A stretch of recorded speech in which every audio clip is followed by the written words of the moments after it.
Good morning, welcome to Nico Props. I'm Chris Fry and this is the workshop. So today we are working on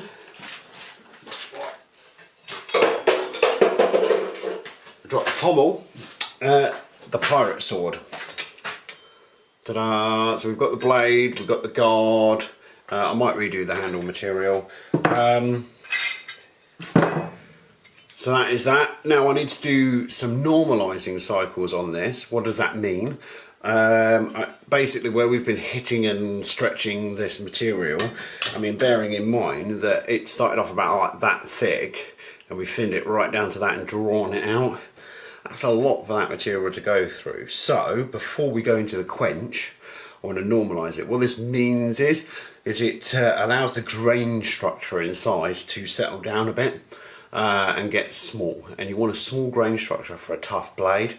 And also I think that might help with some of the warping, although warping is mostly caused by temperature inconsistencies, which you're always going to get on a blade. I'm hoping that we get a curve off of this going at the back ways, because that's kind of where I want it to go to. Anyway, normalize the cycle, heat it up to quenching temperature, let it cool down. I'm going to do 2 of those now, and then I'm going to come back to you. So I'm going to fire up the forge and come back.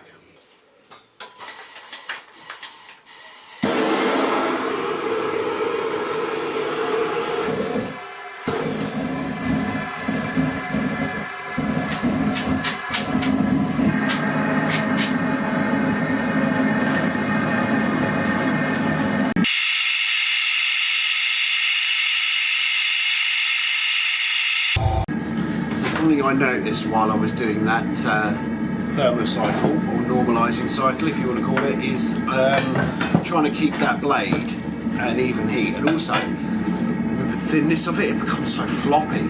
It's weird. It's like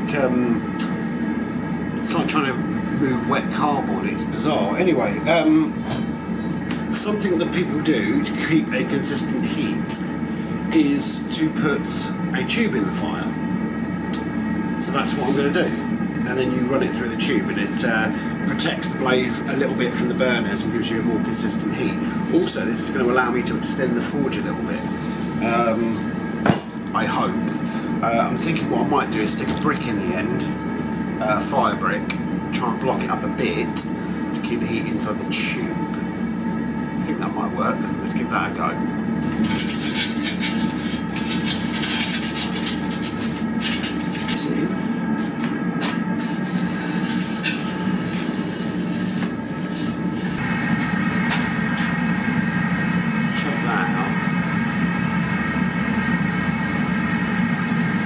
Forge scale, that black oxidization layer, because I've sanded it so smooth, it's come out with such a smooth finish on the actual oxidization now.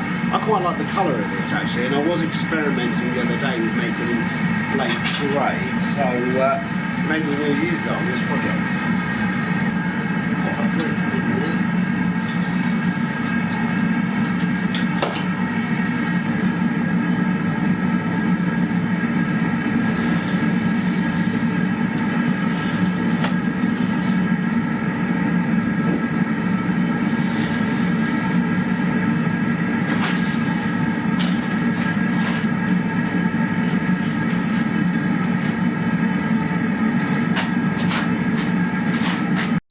Right, so doing the normalizing cycles was okay, but I didn't find I got a very even heat. So I've kicked out the old forge. This is my first forge. This is a Devil forge. I think it's a company in Poland that makes these. It's got 3 burners, Venturis. They're slightly smaller. I've disconnected the hose from the main forge and put it onto this. These are kind of cool because it's got extra valves, so you can actually go 1, 2 or 3 burners at the same time. So if you're only working on just a small knife, you only have to have the front burner. But because it's got 3 burners instead of the 2 over a longer area, I think if I get the sword, hold on. Wow, that's a warp. Yeah, the sword should fit nigh on all the way in. I mean, that's the ricasso there, so pretty good going, I think.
not sure this has gone well. I'm hoping I can sort it out in the temper. I think the blade was too thin.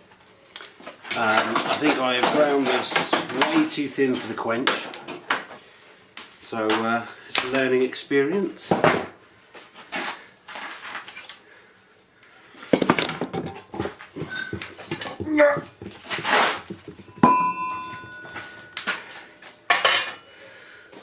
Get some paper towel to wipe the oil off.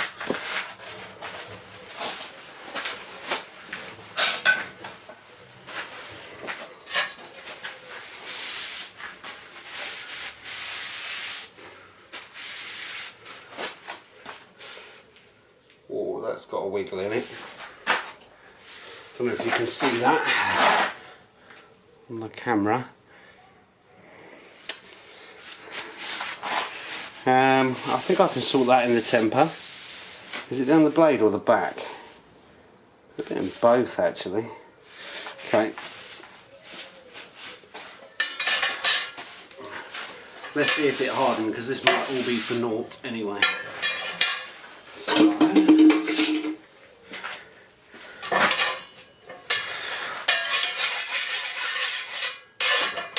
now it's biting.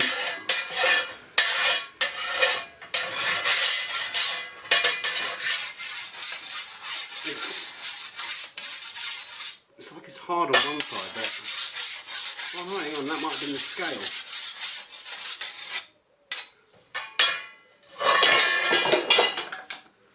I'm not happy with that. I'm going to re-normalise it and then re-quench.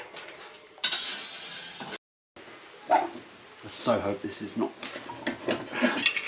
a bacon blade. You know, all wavy. I think that could be fixed with a torch. Or it might grind out. Thing is, because I've left it a little thin, mistakes like that happen. I mean, I don't think if you had it as an aesthetics piece, it'd probably be fine. Anyway, so that is it, Quenched Blade. Let me show you it from my perspective. Oh, let me get rid of the tissue. So, got a bit of a wiggle in that and in there. I think it's just because it's too thin. I don't think it's going to be a problem. I think from an aesthetics point of view it looks amazing. I actually really like this scale finish.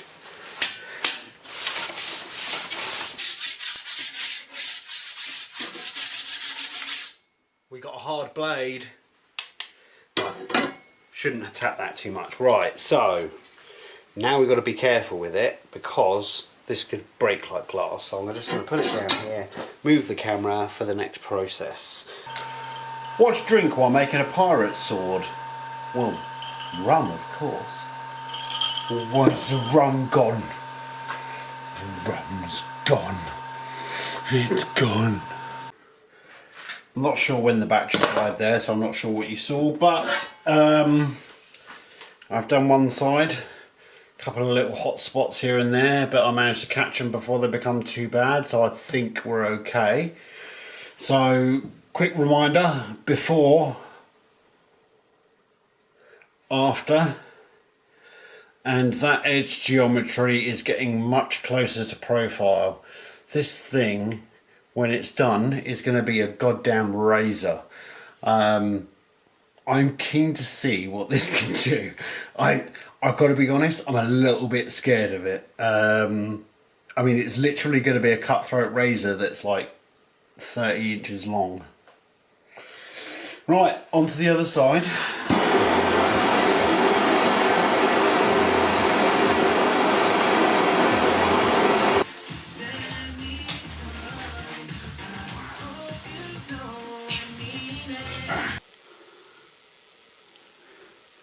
So we can see the temper colours are starting to move down the blade a little bit. I'm fine for them to move into that ricasso area because that's going to soften up that area and stop it from breaking.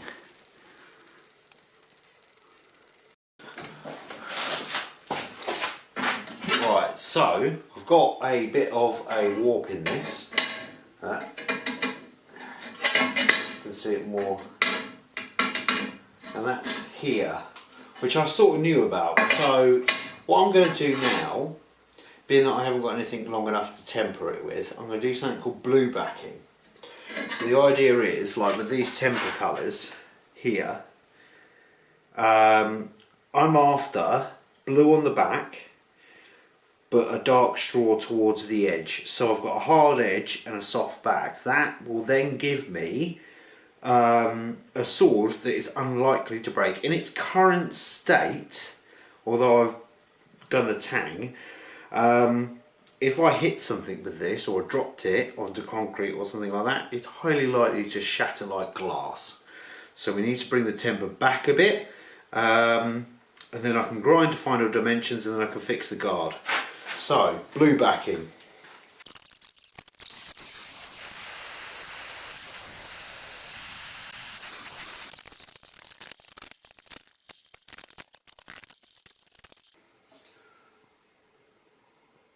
Okay, so we've blue backed the blade. You can see here from the timber colours that the back is relatively blued, and then we've got a dark straw coming up towards the edge. Perfect, what we want. There is this one area here that got blue towards the front. However, if I take a file,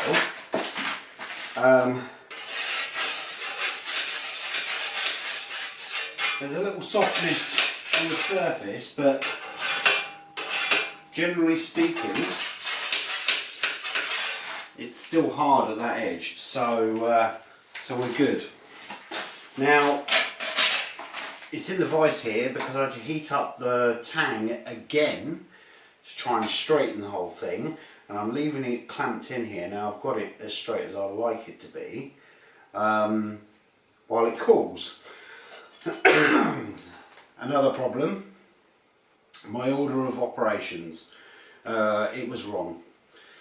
I forged the guard and then I milled it to the size of the tang. Well, of course I've ground the tang, so now it's thinner than it should have been. So what I've done is I've welded up the hole. I'm going to grind it back and hopefully re-mill it, and we won't know any different, and refile it to fit the tang. So that's another thing. Again, the handle, not happy with it. I mean, of course I've ground the tang so the hole's smaller as well, so this rattles around a lot. Now when I drilled this, I drilled it 2 holes in the minimum width of the tang. What I should have done was drill from the top where it meets there, so the wider part, and drilled to a shorter part. So basically put in the drill press or the mill or whatever at a slight angle down to where I needed it to, and the other side. Then I could have used the handle broach between it and not widened out this hole too much. So I think I might end up redoing this as well.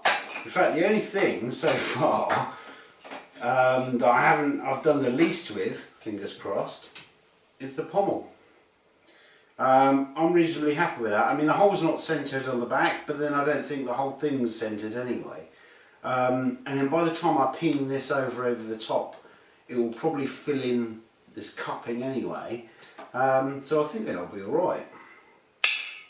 Right then, gonna let that cool down. I'm gonna go get some more rum, because, you know, if you make it a pirate sauce, you've got to be drinking rum. And then I'm going to probably attack this guard. I need to grind off obviously these blobby welds on here so it's flat, pop it in the mill. Am I going to pop it in the mill? I'm not going to pop it in the mill. I'm going to flatten it off so it's flat on both sides, and that's where I'm going to leave it. Well, then what I'm going to do, I'm going to do all of the hand sanding and all of the grinding that I need to do to this tang area, so it's a final dimension, and then I will do this bit, because otherwise I'll just end up having to keep re-welding it and Yeah, I mean the only reason that I've got away with re-welding it is because this is mild steel.